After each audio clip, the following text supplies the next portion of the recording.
26 April 2026 रोजी NTA आपल्या x हँडलवर एक पोस्ट करत सांगितलेलं होतं की नीट एक्झाम सेंटरवर विद्यार्थ्यांचं बायोमेट्रिक व्हेरिफिकेशन होणार आहे.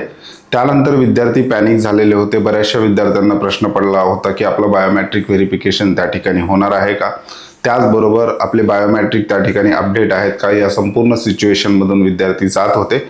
त्या विद्यार्थ्यांना NTA आता दिलासा दिलेला आहे आणि काल NTA आपल्या ऑफिशियल एक्स हँडलवर आणखी एक महत्त्वाचं ट्विट केलेलं आहे की बायोमेट्रिक व्हेरिफिकेशन ज्या विद्यार्थ्यांचं त्या ठिकाणी होणार नाही अशा विद्यार्थ्यांचं मॅन्युअली व्हेरिफिकेशन होऊन विद्यार्थ्यांना त्या ठिकाणी हमीपत्र द्यावं लागणार आहे. नेमकं हमीपत्र कशा प्रकारे असणार आहे, त्याचा फॉर्मॅट नेमका कशा प्रकारे असणार आहे, त्याचबरोबर विद्यार्थ्यांना हे हमीपत्र कोण देणार आहे याविषयी डिटेल इन्फॉर्मेशन आपण आजच्या व्हिडिओमध्ये पाहणार आहोत. नमस्कार, मी अंकुश पाटील.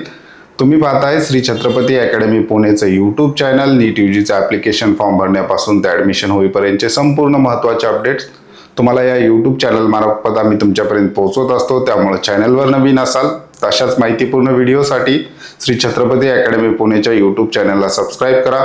अशाच प्रकारचे महत्त्वाचे अपडेट्स तुम्हाला तुमच्या व्हॉट्सअपवर मिळवायचे असतील तर डिस्क्रिप्शन बॉक्समध्ये आमच्या व्हॉट्सअप चॅनलची लिंक देण्यात आलेली आहे. त्या लिंकवर क्लिक करून तुम्ही सहज आमचं व्हॉट्सअप चॅनल जॉईन करू शकता. मुख्य विषयाला आपण सुरुवात करतोय.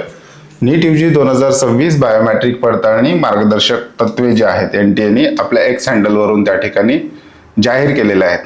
ती ट्विटरची पोस्ट पण पाहणार आहोत. त्याचबरोबर NTA मॅन्युअल व्हेरिफिकेशन होणार आहे बायोमेट्रिकचं. त्या ठिकाणी सेंटरवर जे काही आहे हमीपत्र ज्याला आपण म्हणू ते विद्यार्थ्यांना त्या ठिकाणी भरून द्यायला सांगितलेलं आहे. हमीपत्र सेंटरवर अवेलेबल असतील. नेमकं हमीपत्राचा फॉर्मॅट कशा प्रकारे असू शकतो याचा डेमो फॉर्मॅट पण आपण पुढं पाहणार आहोत. अडथळे आणि त्यावरील उपाय NTA सांगितलेले आहे. पडताळणीत अडचणी. बायोमेट्रिक व्हेरिफिकेशन म्हणजे विद्यार्थ्यांचे जे काही ठसे आहेत, फिंगरप्रिंट्स आहेत आधारचे, ते मॅच करून विद्यार्थ्यांना एक्झाम हॉलमध्ये एंट्री दिल्या जाईल असं NTA अगोदरच्या एक्स पोस्टमध्ये सांगितलेलं होतं.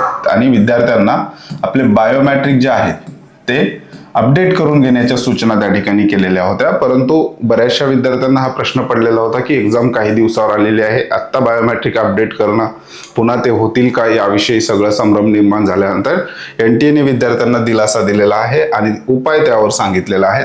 पडताळणीत अडचणी काय काय येऊ शकतात. तांत्रिक किंवा कनेक्टिव्हिटी समस्या. जे बायोमेट्रिक विद्यार्थ्यांच्या घेणाऱ्या मशीन आहेत त्याच्यामध्ये तांत्रिक अडचणी येऊ शकतात किंवा त्यांच्या कनेक्टिव्हिटीचा प्रॉब्लेम त्या ठिकाणी येऊ शकतात. त्याच्यानंतर फिंगरप्रिंटची खराब गुणवत्ता. काही विद्यार्थ्यांचे फिंगरप्रिंट जे आहेत ते व्यवस्थित आधारला सबमिट नसतील किंवा फिंगरप्रिंट त्या ठिकाणी विद्यार्थ्यांचा लगेच मॅच होत नसेल, एका विद्यार्थ्याला त्या ठिकाणी बराचसा वेळ लागत असेल तर ह्या सगळ्या अडचणी त्या ठिकाणी येऊ शकतात. त्यात विद्यार्थ्यांचा वेळ जाऊ शकतो. त्याच्यानंतर विशिष्ट वैद्यकीय कारणे. काही कारणास्तव विद्यार्थ्यांचं फिंगरप्रिंट्स आहेत ते मॅच होणार नसेल किंवा बऱ्याचशा विद्यार्थ्याला एखादा आजार असेल किंवा बऱ्याचशा विद्यार्थ्यांना हाताला मोठ्या प्रमाणावर घाम येत असेल तर अशा विद्यार्थ्यांचं त्या ठिकाणी बायोमेट्रिक व्हेरिफिकेशन होणं कठीण आणि वेळखाऊ प्रोसेस होणार होती. त्यावर NTA आता उपाय सांगितलेला आहे. NTA नियोजन काय आहे त्यांनी सांगितलंय. मॅन्युअल ओळखपत्र पडताळणी. जर एखाद्या विद्यार्थ्याचं बायोमेट्रिक व्हेरिफिकेशन झालं नसेल तर त्याचं आधार कार्ड किंवा त्याची जी काही आयडेंटिटी प्रूफ आहे त्याचं मॅन्युअली व्हेरिफिकेशन त्या ठिकाणी होईल. म्हणजे ती एखादी व्यक्ती जी आहे ती त्याचं व्हेरिफिकेशन करून त्या ठिकाणी विद्यार्थ्याला एक्झामला परमिशन दिली जाईल. हमीपत्र एक अंडरटेकिंगची सुविधा त्या ठिकाणी ठेवलेली आहे. अगोदर विद्यार्थ्यांचं बायोमेट्रिक त्या ठिकाणी ट्राय केलं जाईल. जर लगेच झालं नाही तर त्या विद्यार्थ्याचं मॅन्युअल ओळखपत्र पडताळणी होईल आणि त्या ठिकाणी विद्यार्थ्याला हमीपत्र अवेलेबल करून दिल्या जाईल. विद्यार्थ्यांनी ते हमीपत्र भरून साईन करून त्या ठिकाणी जे काही इन्व्हिजिलेटर असतील किंवा पर्यवेक्षक असतील त्यांच्याकडे जमा करायचं आहे. अशा प्रकारची जी व्यवस्था आहे ती NTA लावलेली आहे. आता बायोमेट्रिक मशीन जे आहे सिटीमधल्या शहरामध्ये ते अवेलेबल होऊ शकतं. ग्रामीण भागामध्ये एवढ्या मोठ्या प्रमाणात बायोमेट्रिक मशीन अरेंज करणं ह्या सगळ्या गोष्टी NTA नंतरच्या काळात अडचणीच्या वाटल्या असतील म्हणून NTA हा पर्याय त्या ठिकाणी शोधला आहे. आणि हमीपत्र दिल्यानंतर परीक्षेला बसण्याची संधी त्या ठिकाणी देण्यात आलेली आहे. तत्पूर्वी श्री छत्रपती अकॅडमी पुणेचं कट ऑफ मंत्रालय हे ॲप आहे. नीटची परीक्षा झाल्यानंतर विद्यार्थ्यांना काउन्सिलिंगसाठी अतिशय उपयुक्त असं ॲप आहे. ॲपमध्ये जे काही कॉलेजेसचे कट ऑफ आहेत ते सुद्धा दिलेले आहेत.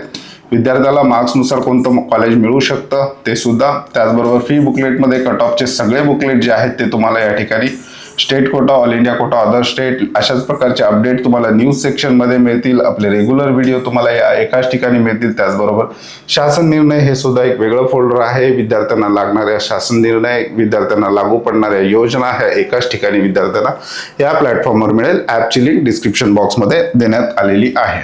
मॅन्युअल ओळखपत्र पडताळणी NTA ची ही ऑफिशियल एक्स पोस्ट आहे. त्यामध्ये त्यांनी सांगितलेलं आहे NTA has let down a previous for such a situation. एखाद्या विद्यार्थ्याचं फिंगरप्रिंट क्वालिटीमुळं किंवा कनेक्टिव्हिटी इश्यूमुळं और मेडिकल कंडिशनमुळं जर फिंगरप्रिंट मॅच नाही झाले तर manual identity verification will be conducted using valid documents. An undertaking form will be available at the center with the center superintendent observer. जो काही सेंटरचा अधीक्षक असेल किंवा सुप्रिटेंडेंट असेल त्यांच्याकडे जे काय आहे ते हमीपत्र जे आहे अंडरटेकिंग आहे ते अवेलेबल असतील. ज्यांचं मॅच होणार नाही त्यांना ते अंडरटेकिंग भरून त्या ठिकाणी एक्झामला प्रवेश दिला जाईल असं NTA सांगितलेलं आहे. वैध ओळखपत्राचा वापर.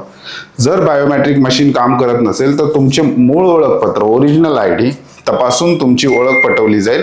यामुळे तुमचा प्रवेश नाकारला जाणार नाही. म्हणजे कुठल्याही कारणास्तव विद्यार्थ्याला परीक्षेपासून रोखलं जाणार नाही असं NTA त्या ठिकाणी सांगितलेलं आहे. NTA विद्यार्थ्याच्या सेवेसाठी आहे. जाणीवपूर्वक कुठल्याही कारणास्तव विद्यार्थ्याला प्रवेश म्हणजे एक्झाम हॉलमध्ये प्रवेश करण्यापासून रोखलं जाणार नाही असं सुद्धा NTA सांगितलेलं आहे. हमीपत्र अंडरटेकिंग नेमकं कशा प्रकारे असू शकतं याचा एक आपण या ठिकाणी डेमो घेतलेला आहे.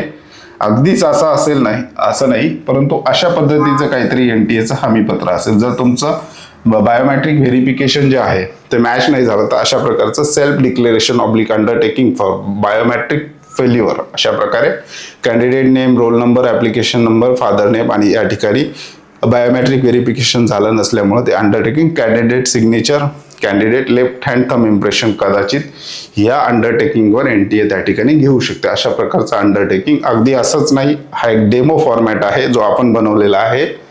अशाच पद्धतीचं त्या ठिकाणी काहीतरी तुम्हाला अंडरटेकिंग NTA देण्याची शक्यता आहे. तांत्रिक समस्यामुळे बायोमेट्रिक न झालेल्या उमेदवारांना केंद्रावर विशेष हमीपत्र दिले जाईल. हे पत्र भरल्यानंतर आणि निरीक्षकांच्या स्वाक्षरीनंतर तुम्हाला तातडीने प्रवेश मिळेल. केंद्रावरील संपूर्ण सहकार्य मार्गदर्शक केंद्र अधीक्षक तुम्हाला संपूर्ण प्रक्रियेत मदत करतील. पडताळणी प्रक्रिया अत्यंत सुरक्षित आणि स्पष्ट असेल. प्रवेशाची हमी पात्र उमेदवाराला परीक्षेपासून वंचित ठेवले जाणार नाही. वेळेचे संरक्षण 100% निश्चित प्रवेश. तांत्रिक बिघाडाचा फटका तुमच्या परीक्षेच्या वेळेवर पडणार नाही याची खबरदारी NTA घेणार आहे. तुमचे शैक्षणिक हित सर्वात महत्त्वाचे आहे. उमेदवारांसाठी सूचना, शांत राहा. तांत्रिक अडचणी आल्यास गोंधळून जाऊ नका. मूळ ओळखपत्र, आधार, पॅन किंवा प्रवेशपत्र सोबत ठेवा. अधिकाऱ्यांना सहकार्य करा. वेळेपूर्वी पोहोचा. अशा प्रक्रियांसाठी पुरेसा वेळ हाती ठेवा. म्हणजेच हे जे काही बायोमेट्रिक आहे फेल झाला, अंडरटेकिंग वगैरे सगळं भरण्यासाठी थोडाफार वेळ त्या ठिकाणी लागू शकतो.